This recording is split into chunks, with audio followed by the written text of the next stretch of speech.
প্রসাদ বাড়তে বসে পড়েছে। প্রসাদটা হচ্ছে খিচুড়ি প্রসাদ, তোমাদেরকে দেখাচ্ছি দাঁড়ো। এটা মা গিয়ে নিয়ে এসেছে, এই দেখো। আমি গিয়ে নিয়ে এসেছি। তাই তোকে দিয়েছে বাড়িতে এসে?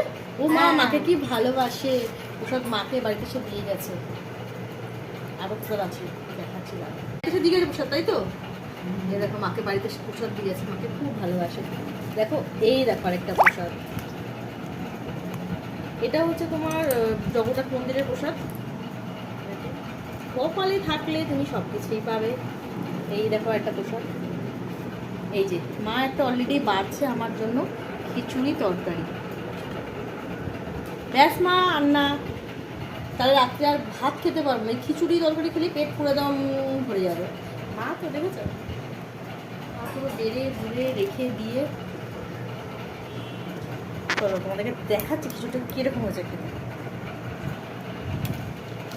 এই যে তাহলে খিচুড়ি, এই দেখো।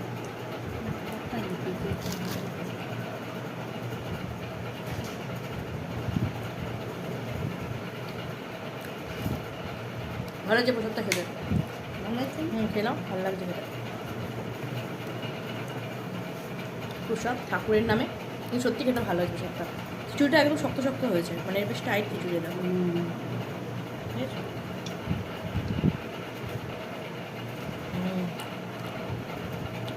খুব ভালো খিচুড়ি খেতে, দারুণ। এই দেখো তাহলে ঠাকুরের ভোগের খিচুড়ি আমরা খাচ্ছি। তোমরা কি খেয়েছো? জগন্নাথ ঠাকুরের খিচুড়ি কিন্তু করেছে হচ্ছে আমাদের শিব বাবার মন্দিরে। না গেঞ্জি করো। গেঞ্জি বলে।